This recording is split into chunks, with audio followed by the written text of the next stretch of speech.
चको मको और जादुई टोपी। एक वक्त का जिक्र है कि पहाड़ों के बीच एक खूबसूरत सा गांव था जिसे लोग रंगूनपुर के नाम से जानते थे। इस गांव में दो भाई रहते थे, चुक्को और मुक्को।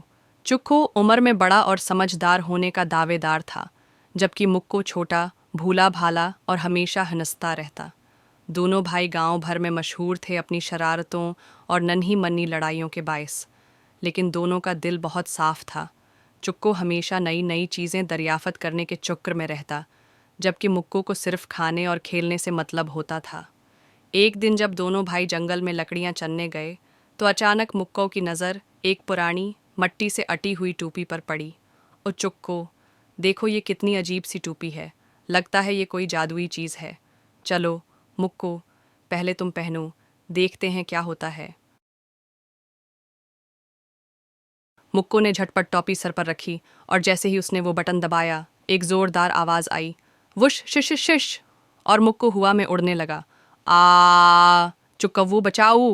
मुक्को चीख रहा था, मगर उसके चेहरे पर डर कम और मज़ा ज़्यादा था।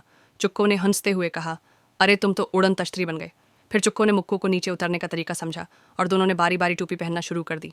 वो पूरे गांव के ऊपर चक्कर लगाते, कभी आम के दरख्त से आम तोड़ते, कभी तालाब के ऊपर से उड़कर मछलियों को तंग करते। लेकिन मज़ा तब खराब हुआ जब एक दिन वो टोपी एक दरख्त पर उड़ते हुए फंस गई।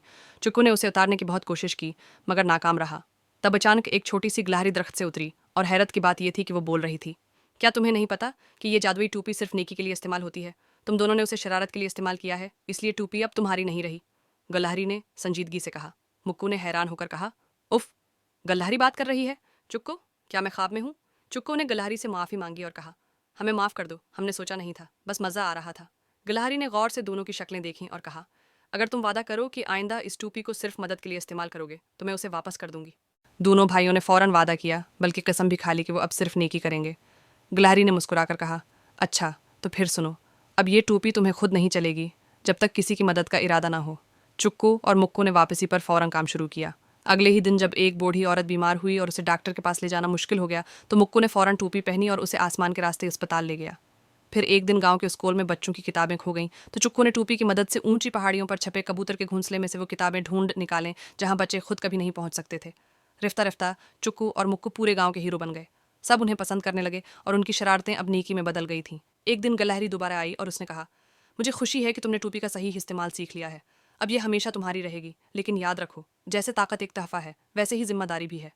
चुक्कू और मुक्कू ने सिर हिलाकर वादा किया कि वो हमेशा दूसरों की मदद करते रहेंगे। गिलहरी के जाने के बाद चुक्कू और मुक्कू ने अपने मामूलात में एक नई संजीदगी पैदा कर ली। पहले वो सिर्फ खेलने, हंसने और शरारतों में लगे रहते थे, लेकिन अब वो सुबह उठते ही गांव के चक्कर लगाते ताकि देख सकें किसको मदद की ज़रूरत है। एक दिन गांव में ज़बरदस्त आंधी आई, जिसने कई घरों की छतें उड़ा दें। बच्चे खौफ से रो रहे थे और बड़े लोग फिक्रमंद थे कि कहाँ पनाह लें। चुक्कू और मुक्कू ने फौरन अपनी जादुई टोपी का इस्तेमाल किया और आसमान से उड़कर भारी तिरपालें लाएं, जिन्हें उन्होंने सबके घरों पर बांध दिया। लोग हैरान थे कि इतने कम वक्त में इतना बड़ा काम कैसे हो गया। इसी दौरान एक बलि गांव से गम हो गई। वो एक नन्ही बच्ची की पालतू बलि थी और वो मुसलसल रो रही थी। मुक्को ने दिल से इरादा किया कि वो बलि को ढूंढेगा, और जब उसने टोपी पहनी तो वो सीधा करीबी पहाड़ियों की तरफ उड़ा, जहां उसे वो बलि झाड़ियों में फंसी मिली। बच्ची ने जब बलि को गोद में लिया तो उसकी खुशी दीदनी थी। एक दिन गांव में एक मेला लगा। बच्चे झूलों पर झूल रहे थे, लेकिन अचानक एक झूला खराब हो गया और उसमें कुछ बच्चे फंस गए। हालात बिगड़ने लगे तो चुक्कू ने फौरन टोपी पहनी और हुआ में उड़कर झूले तक पहुंचा। उसने बच्चों को आहिस्ता आहिस्ता निकाला और नीचे बहिफाजत उतारा। सब ने चुक्कू को दाद दी और वो गांव का हीरो बन गया। रफ्ता रफ्ता चुक्कू और मुक्कू सिर्फ अपने गांव तक महदूद न रहे। आसपास के देहात से भी लोग उनके पास मदद के लिए आने लगे। कभी किसी के खेत में पानी की किल्लत हो तो वो जादुई टोपी की मदद से बादल लाकर बारिश बरसा देते। कभी किसी का जानवर गुम हो जाए तो वो आसमान से उसकी तलाश करते। फिर एक दिन गिलहरी एक बार फिर नमूदार हुई, लेकिन इस बार अकेली नहीं थी।